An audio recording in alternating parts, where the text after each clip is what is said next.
Good morning, everybody. Welcome. Hi, Dr. Tuli. Hi, Jermaine. So good to be with you this morning. We are live with you to welcome you here. So I want you to take a moment to arrive on this, the second day of spring. I really want you to try to welcome yourself, your body, and settle in. I want you to try to welcome your mind and release all of the distractions that are going on around you, your to-do lists, what's going to happen today. And I want you to welcome your heart. Remove the armor that you've put on this week and allow it to beat openly. Now I invite you to welcome those around you, both physically and virtually. Take a moment to look at the people or animals that are with you. Feel the cup of coffee in your hand or the knitting needles, or maybe a hand that is holding yours. Write a hello in the chat to a friend or text them directly and say welcome. And if you are new to Beacon, we welcome you with open hearts and we'd love to get to know you. So we invite you to fill out the guest form that we have put in the chat or on our website. You can do that now, or you can just wait till the end of the service, but don't forget to do it. We really want to get to know you. Welcome.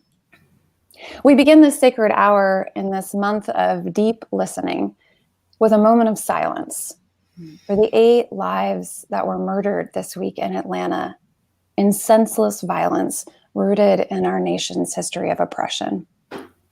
Our deep listening honors their lives and the unimaginable losses of their families and communities.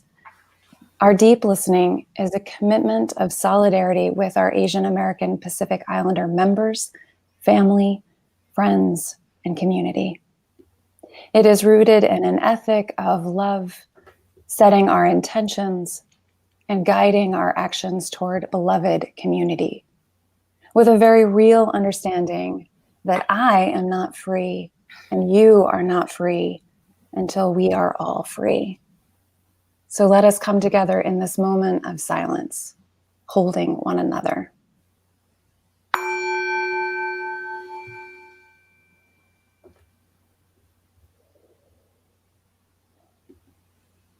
Yesterday, March 20th, marked the vernal spring equinox, the time when the sun crosses the celestial equator between the southern and the northern hemispheres of our planet.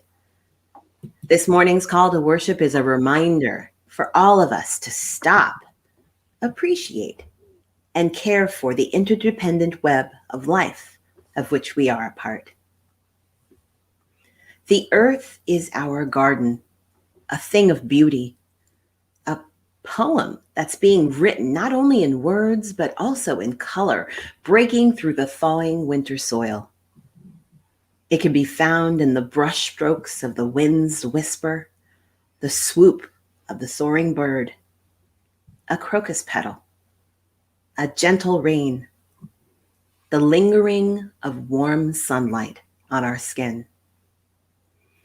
As the earth leans toward the light of the sun, let us lean into the literal and spiritual warmth we create in the community of life we share with all who call this planet home.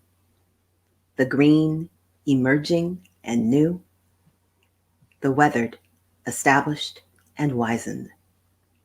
Let us all find cause to celebrate the return of longer, warmer days.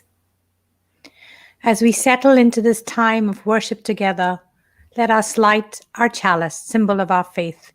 You are invited, if you have a chalice close by, to light it now. The Chalice is a Symbol by Deborah Falk. A chalice lit in our midst is a symbol of our liberal faith, a faith built on the foundation of freedom, reason, and tolerance. A faith sustained by acts of kindness and justice. A faith that visions a world flourishing with equality for all her people. A faith that demands the living out of goodness.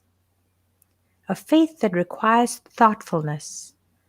A faith of wholeness. This tiny flame is the symbol of the spark of all this within each of us.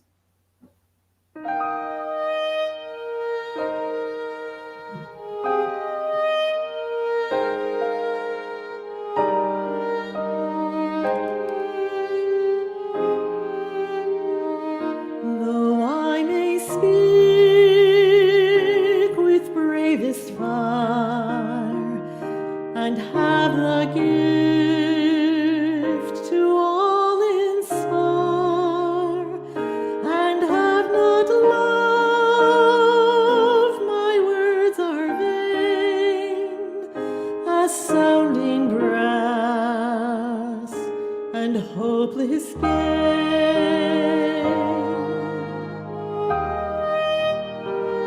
Though I may give all I possess, and striving so my love profess, but not be given my love within, the prophet soon turns strangely thin.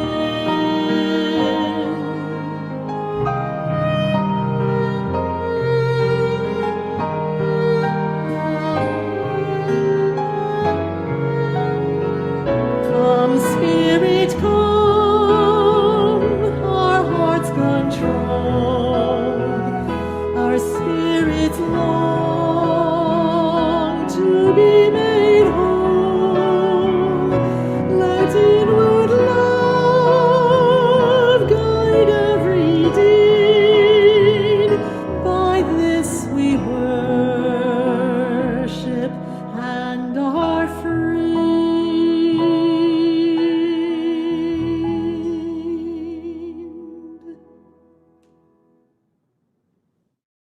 Hello, this weekend is very special, and Jermaine and I are very excited to welcome into our time for all ages Beacon members Kayvan Azami and Christine Kantner and their children Cameron and Aiden, who are about to tell us about a very special spring festival.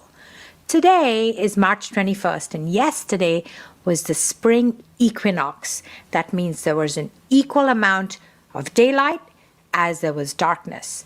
It's a special day for many people from many different religions, including pagans.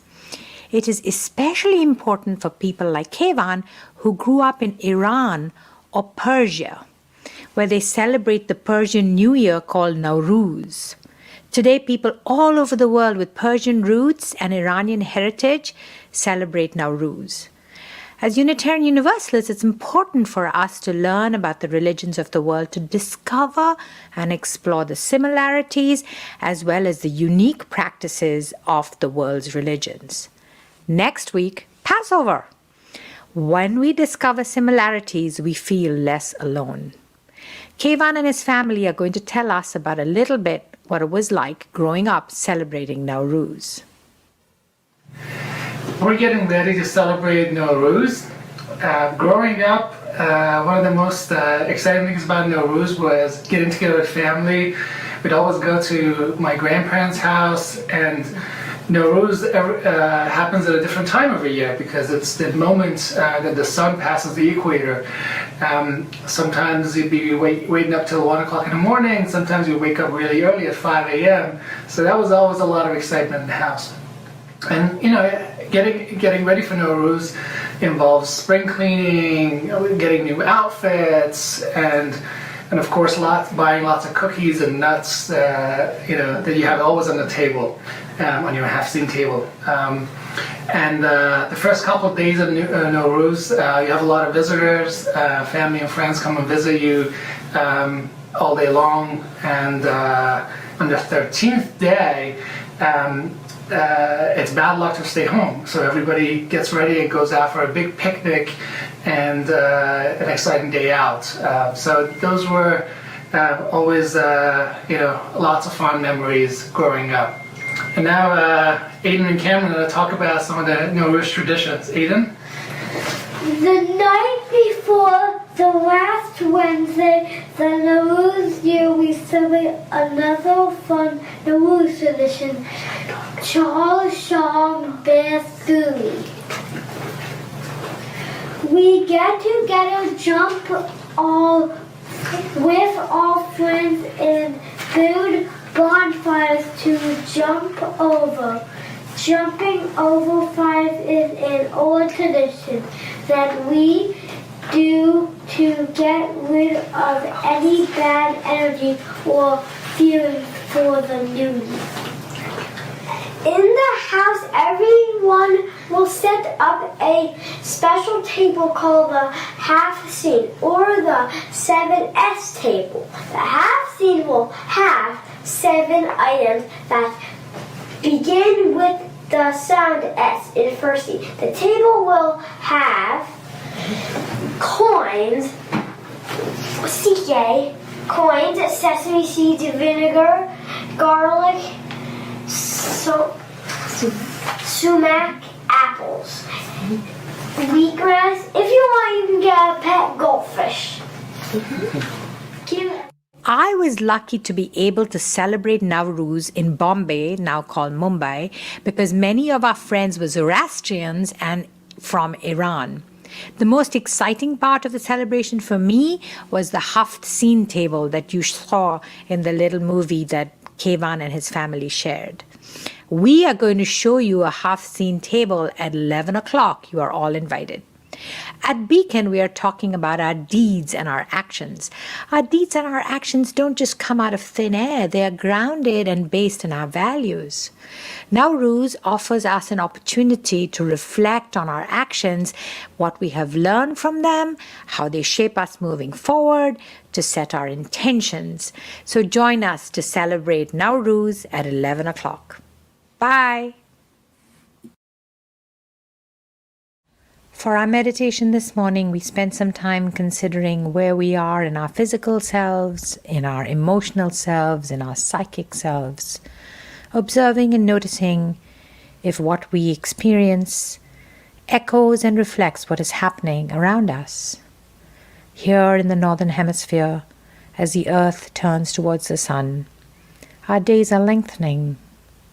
Trees are coming into bud. Everywhere, little plants are pushing up out of the ground. Perhaps a similar blossoming is occurring for us internally. We notice it, we observe it. We turn our attention to our breath that has been our companion for the last year, even if there might have been moments when it was challenged or compromised. Yet it was there, available to us. We notice its trajectory in and out of the body, tracing its path, noticing little things about it, if it was even or if it is challenged in some way, noticing the temperature of it. It's cool as it enters the body, and as it leaves the body, it is warmed. We spend time in meditation and quiet and focus, developing once again our ability to concentrate, extending our attention spans. This week, as our days lengthen and as we head into the first formal days of spring, we consider all the acts we engage in. We know that engaging in these acts, what we might call our deeds, is important and essential, but we also know that we are more than just these acts or the sum total of them. Our actions of kindness and generosity and compassion, our efforts to leave the world a better place than when we might have encountered it.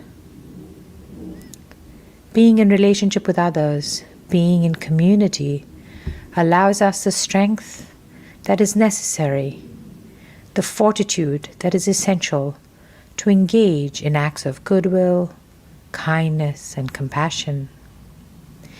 We are a people of faith who are guided in our actions by 8 principles, by our faith in the power of community, and knowing that what we do is but a part of who we are, and that we need regular spiritual practices such as this meditation to sustain us and give us the strength and fortitude that is necessary to engage in these deeds. This week, we invite you to consider one action that you can commit to. As you commit to this action, reflect and ask yourself, what is the value that it is based in? What is the value that gives it strength? Is this the value that you want to shape your actions? When we examine our values, we come to a deeper understanding of our actions. we can live from a place of intention, not just reaction. Set an intention for yourself this week. An intention that is based in a value and commits to one action. You are invited to once again become aware of where you are in your physical self, allowing your breath to lengthen once more. Take a deep breath in and gently open your eyes.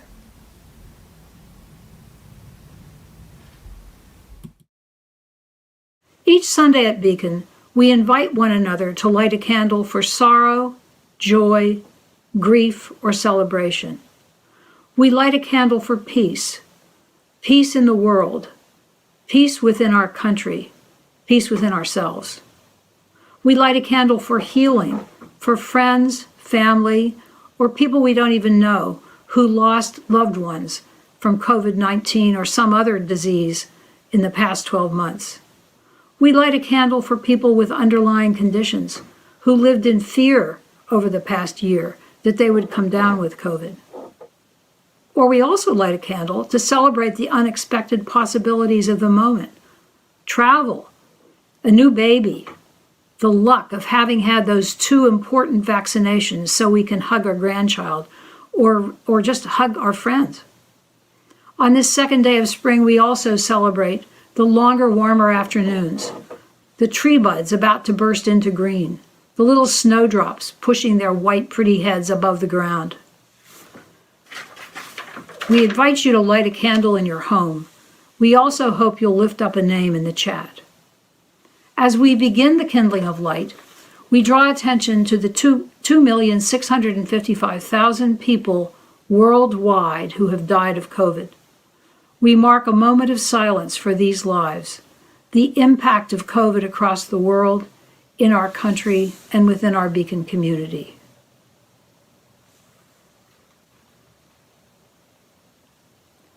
We also light our candle of witness for Walter Wallace Jr. of West Philadelphia, an aspiring rapper who is family nicknamed Wally Bean and Bump. Walter had several social media accounts filled with videos where he rhymed about social problems. He was a loving, honest man with infectious energy, recalled his brother John. Walter enjoyed playing video games and sports, especially enjoyed playing basketball against his twin sister Wynette. He was also an amateur handyman who would step up and try to fix almost any broken appliance around the house. Sadly, throughout his life, Walter struggled with mental problems, and he was in a mental health crisis on October 26, 2020, when he was killed in an altercation with police. He was 27 years old. Only 3 weeks earlier, Walter and his girlfriend Dominique had gotten married. 2 days after his death, Dominique gave birth to their daughter. We light this candle of witness for Walter Wallace Jr. May this ritual of kindling light together offer us inspiration and shared meaning in our lives.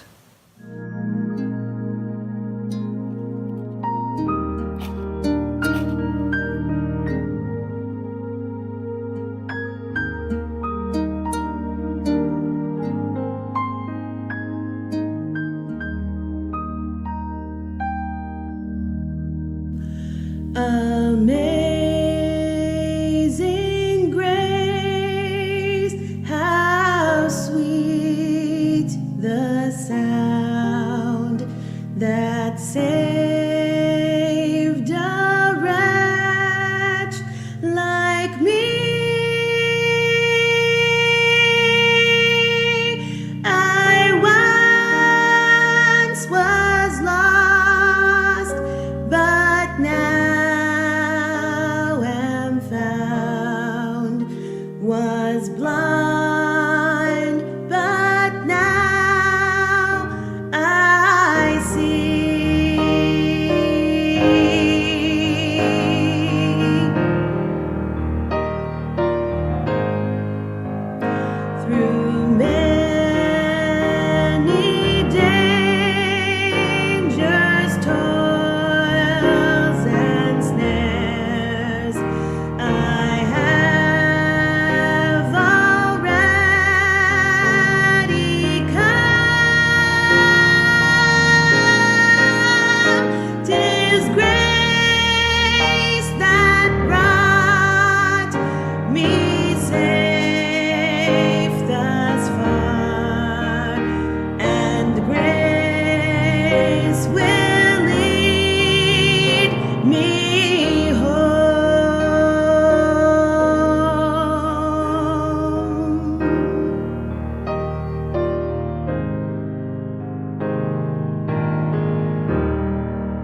Hi, my name is Colleen Grazioso, and I've been a Beacon member for over 10 years.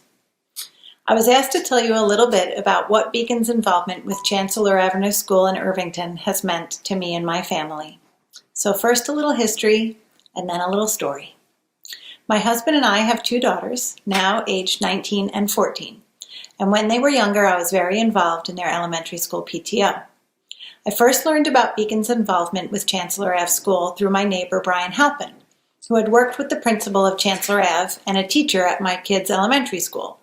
They developed an 8-week after-school math and English program, extra help program, and my then 11-year-old daughter Molly and I went after school a few times to play math card games with a few kids in the Chancellor Ave cafeteria. We had such a good time that when the program expanded the following year, Molly signed up to go every week. So here's the story. Years later, when she was interviewing for a job at the Liberty Science Center, she was asked, "Tell us about one of your proudest moments." And she described a day when, after being away from Chancellor Ave a few weeks, she went in to tutor, and when she walked into the classroom, the whole class stood up and cheered and clapped, and they were like, "You're back!" And that was her proudest moment. And that was so nice.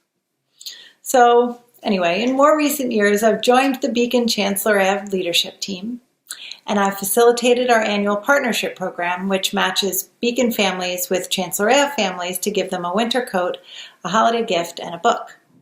And over the years, by facilitating this partnership, I've seen hundreds of Beacon volunteers who don't bat an eyelash to work together to keep local kids warm and happy and well-read.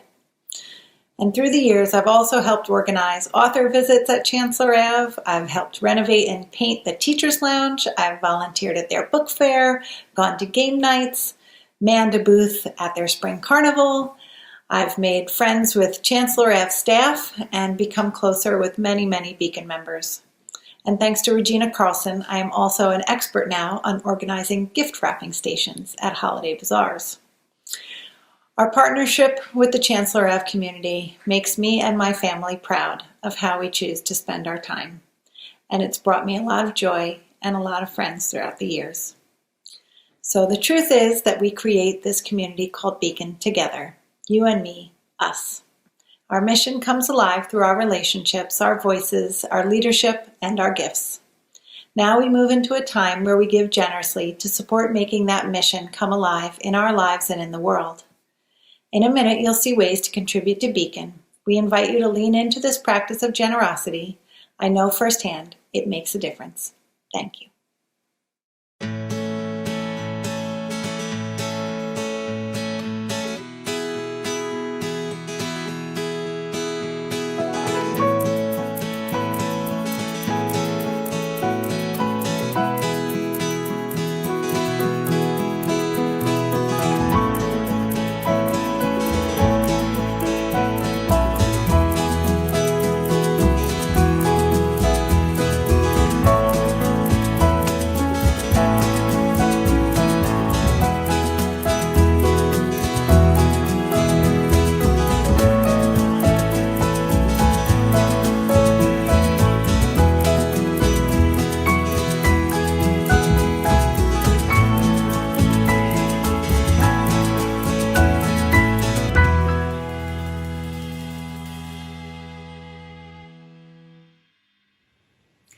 When you think of spring, what do you imagine?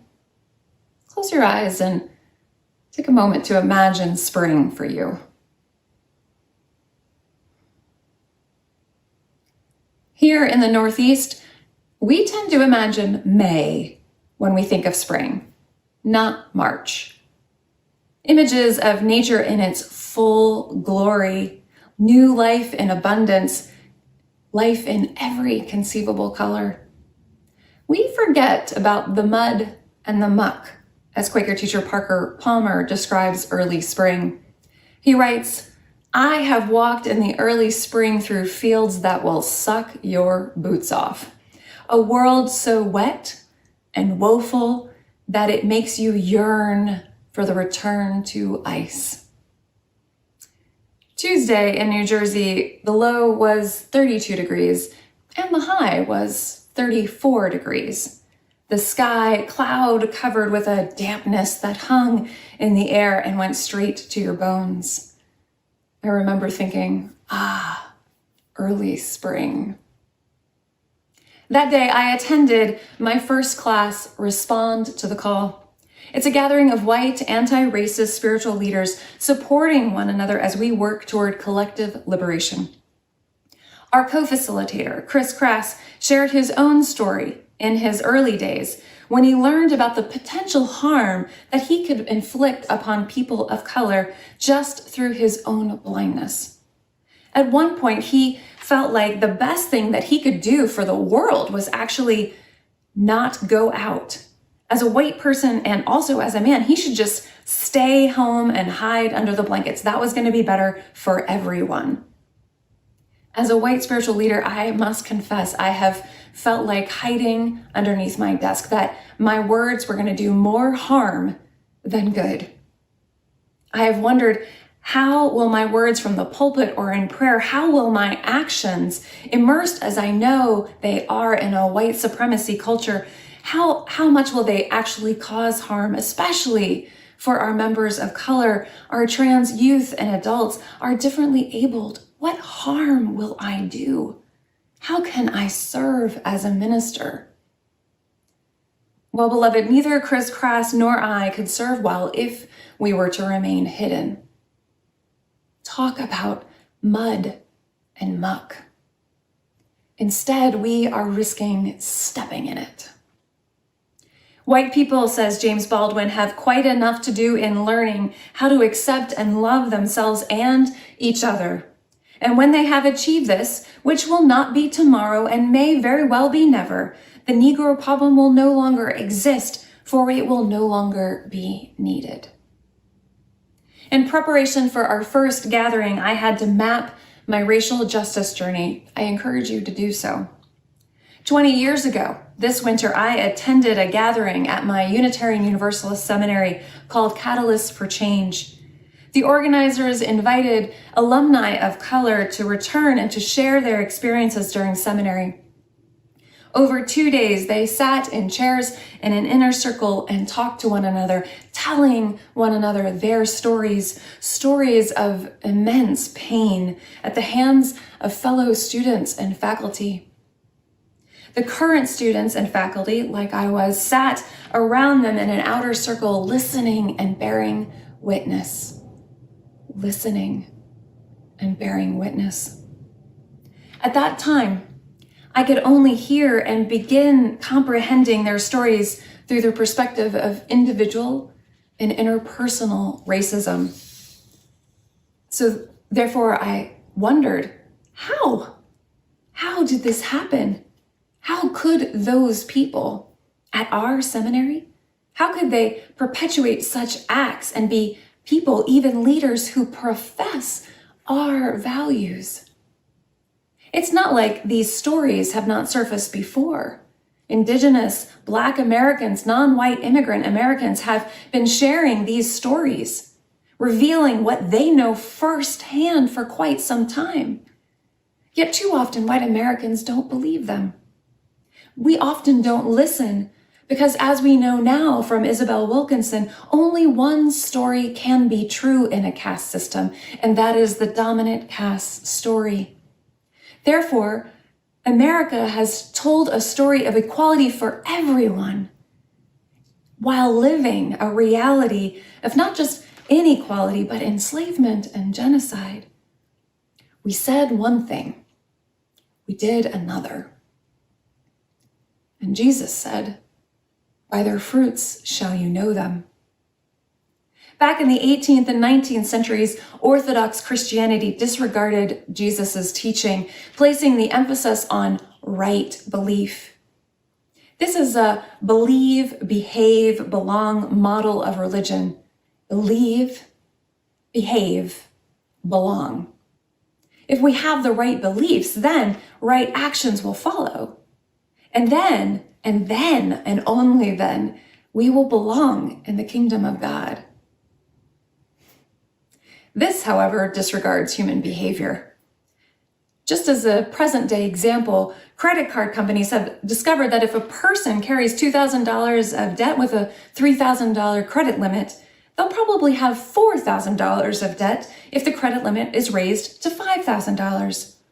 No amount of right belief will help you create a new action plan of maybe no debt. It's got to be lived, and, as experts say, for a minimum of 30 days.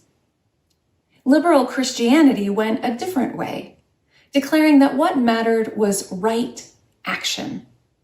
Therefore, we left our creeds, our right belief, behind when we left Orthodox Christianity.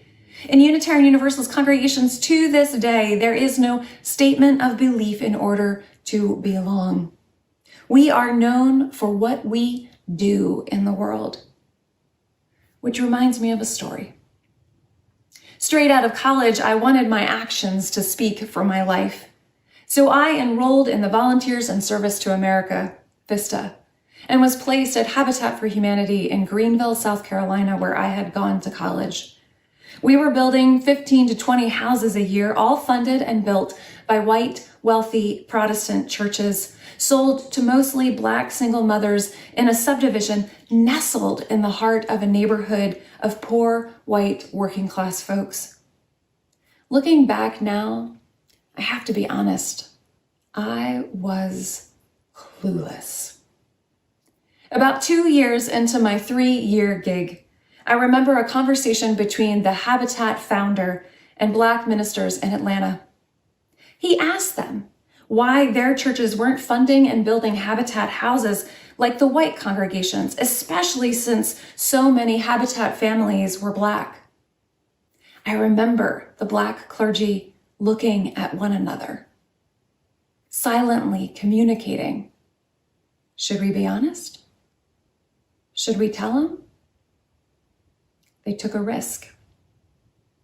I remember the Black ministers saying, essentially, we don't build Habitat homes because that's not our work. It's yours. This is the system you've created. And while your work is good and we appreciate it, it's not our work. Our work is to fight for justice. Our work is to dismantle the system. That lesson helped me understand that deeds alone were not enough. I couldn't just build a Habitat house and now deem myself good. I had to understand how my actions were aiding and abetting a system of injustice, how they were rooted in that system of injustice. Riffing off of Jesus, the Unitarian theologian James Luther Adams said, "By their roots shall you know them." It has always puzzled me, said feminist and social activist bell hooks, that women and men who spend a lifetime working to resist and oppose one form of domination can be systematically supporting another. So if we are known by our deeds, bell hooks goes on, they must be rooted in an ethic of love. A love that gives you the will to extend yourself, to come out from underneath your desk, to look at what you're doing and understand what it is rooted in. That you should do this in order to nurture both your own growth and another's growth. This is what bell hooks calls collective liberation. M. Scott Peck writes, everyone in our culture desires to some extent to be loving, yet many are in fact not loving. I therefore conclude that the desire to love is not love itself. You can't just say you want to love. You have to have the will to love. You have to act upon it. And so M. Scott Peck says, love is an act of will. It is, namely, both an intention and an action. Will implies choice. We do not have to love. We choose to love. We began the service with one of my favorite hymns. The second verse goes, though I may give all I possess, and striving so my love profess, but not be given my love within. The prophet soon turns strangely thin. It is a hymn that says that faith is both and. It's both intention and action rooted in love. It is a reminder to me that faith is not an either or. Faith is not creeds or deeds. It is both an intention and an action. It is a choice that we make daily. So, beloved, yes, we are living in a season of muck and mud. But fear not, beloved, for as Parker Palmer says, in that muddy mess, the conditions for rebirth are being created. Happy New Year. Happy spring. May it be rooted in love. Amen, Ashe, and blessed be. 6, 7, 8.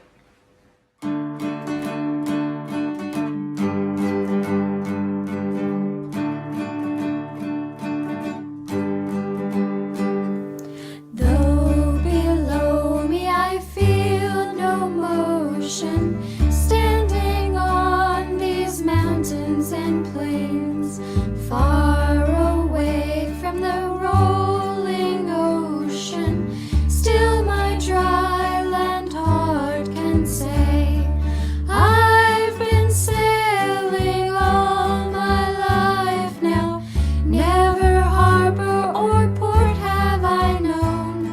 The wide universe is the ocean I travel, and the earth is my blue boat home.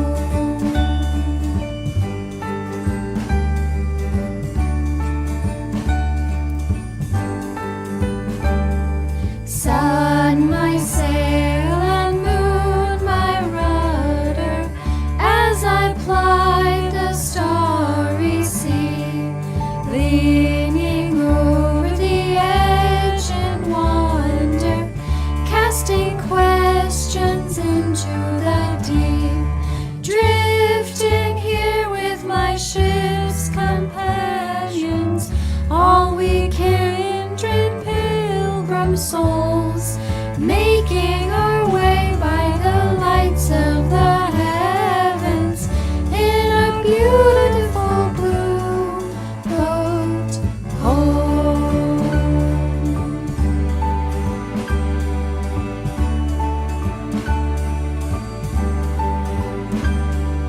I give thanks to the waves upholding me, hail the great winds urging me on, greet the infinite sea before me, sing the sky my sailor's song. I was born upon the fathoms, never harbor or port have I known. The wide universe is the ocean I travel, and the earth is my blue boat home.